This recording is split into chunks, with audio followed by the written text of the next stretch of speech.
अवस्था में से अपनी 11 इंद्रियों के द्वारा एक महान शक्ति, तेज पुंज शक्ति प्रकट हुई। बहुत तेजस्वी कन्या प्रकट की, चारों तरफ उसका तेज फैल गया। तो मैदानव उसका तेज देखकर उसको उसके पास आया, आकर्षित हुआ और उस कन्या से कहता है मेरे साथ ब्याह कर।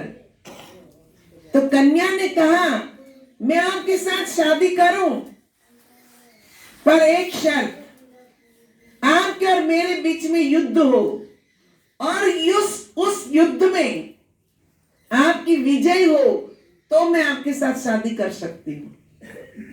तो मैदानव ने कहा हाँ ठीक है। उसको अपनी शक्ति का गर्व था।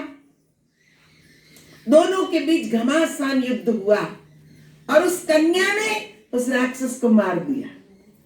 देवताओं ने फूल बरसाए, भगवान ने भी अपनी ध्यान अवस्था में से मुक्त हुए और कहा वाह वाह, आज तूने बड़ा काम कर दिया, मैं बहुत प्रसन्न हूं, मांग मांग क्या दूं। तो कन्या कहती है पहले तो मुझे नाम दो, मैं क्या हूं। तो कहा आज से लोग तुझे एकादशी के नाम से पहचानेंगे। और वो कन्या मांगती, अब कन्या कहती है प्रभु आपने मुझे कहा मांग मांग, तो मैं आपसे वरदान मांगती हूं। तो उसने क्या मांगा? धन दौलत नहीं मांगी, उसने बंगला गाड़ी नहीं मांगा, पर उसने मांगा कि प्रभु आज के दिन अगर कोई व्यक्ति अपनी 11 इंद्रियों के अन्न का आहार न करते हुए जो आपका ध्यान करेगा वो आपको प्राप्त होगा। समझ में आई मेरी बात? क्या कहती है? आज के दिन 11 इंद्रियों के अन्न का आहार न करते हुए, इसका अर्थ होता है इन 11 इंद्रियों के द्वारा हम जो विषय भोग भोग रहे हैं उसको न भोगते हुए 11 इंद्रियों को अंतर्मुख करके एक ही दिशा जो परमात्मा है उसमें मन जोड़ दे तो भगवान को प्राप्त हो सकता है। बताओ करते हैं ऐसी एकादशी? करते हैं, खा खा के करते हैं। एकादशी के दिन कीर्तन हो गया तो एकादशी हो गई है, क्या भगवान मिलेंगे? आज के दिन तो खूब ध्यान करो, अपनी इंद्रियों को अंतर्मुख करके उस परमात्मा के स्वरूप में जुड़ जाओ, तब सच्चा ध्यान होगा, तब सच्ची एकादशी होगी। और दो राय नहीं, भगवान मिलेगा ही मिलेगा, पर ऐसी एकादशी हम करें तब। तो ऐसी एकादशी करना सीखो। नहीं जानते हो प्रभु का ध्यान करना तो आप संतों के पास जाओ।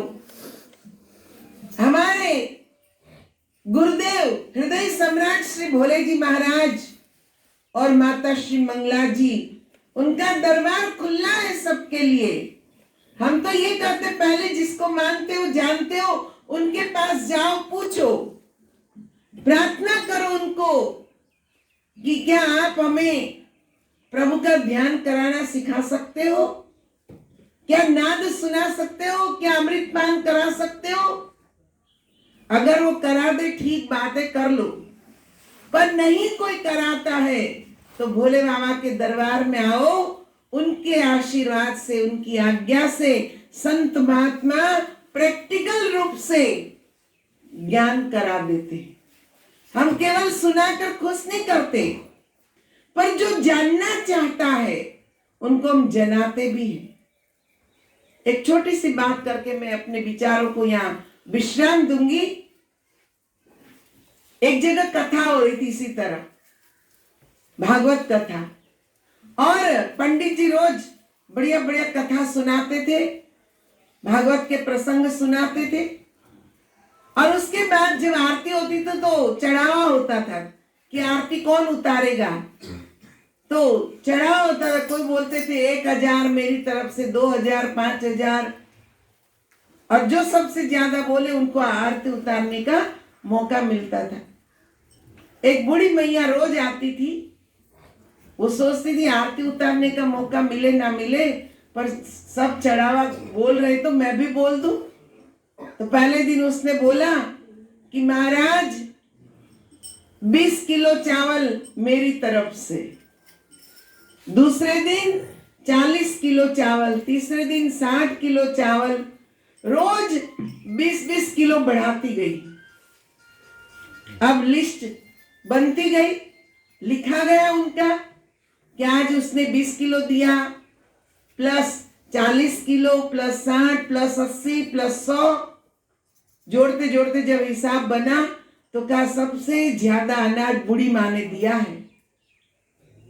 पर आया तो नहीं, केवल बोला ही बोला है।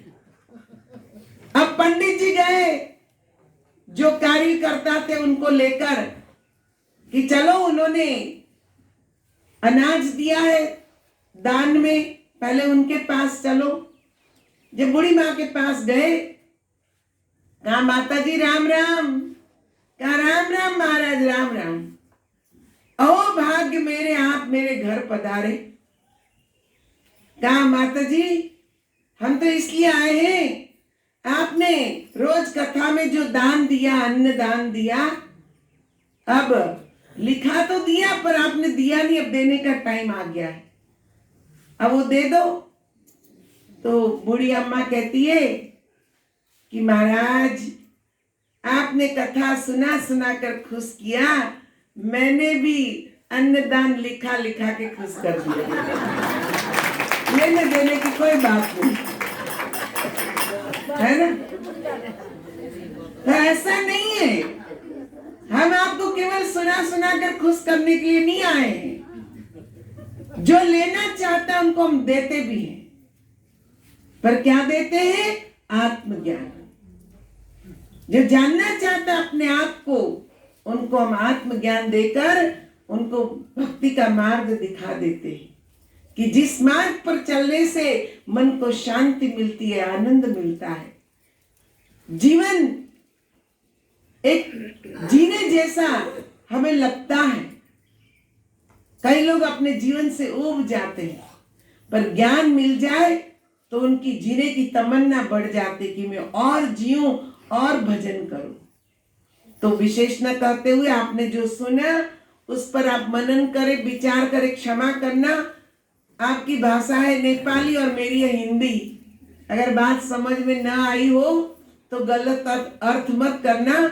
जो हिंदी जानते उनसे पूछ लेना कि क्या कहा था, पर गलत मत समझना, क्योंकि उल्टा समझ लोगे और घर जाकर कुछ उल्टा करोगे तो दोष हमको लगेगा। इसलिए जिनको हिंदी आती है उनको पूछ लेना कि उन्होंने क्या कहा था, तो आपको पूरी बात समझ में आएगी और आप भक्ति मार्ग में आगे बढ़ सकेंगे। आप सबको मेरा हृदय से बहुत बहुत धन्यवाद, साधुवाद। यहाँ मंदिर समिति के हमारे पुजारी जी, कार्यकर्ता जो यहाँ पर उपस्थित हैं, सबको मैं हृदय से साधुवाद करती हूँ। परमात्मा से प्रार्थना करती हूँ कि आपको ऐसी भक्ति मिले, शक्ति मिले और जीवन में आप सब आगे बढ़े, भक्ति की ओर अग्रसर हो। बोल श्री सद्गुरुदेव महाराज की जय, जगत जननी श्री माता जी की जय, हृदय सम्राट श्री भोले जी महाराज की जय।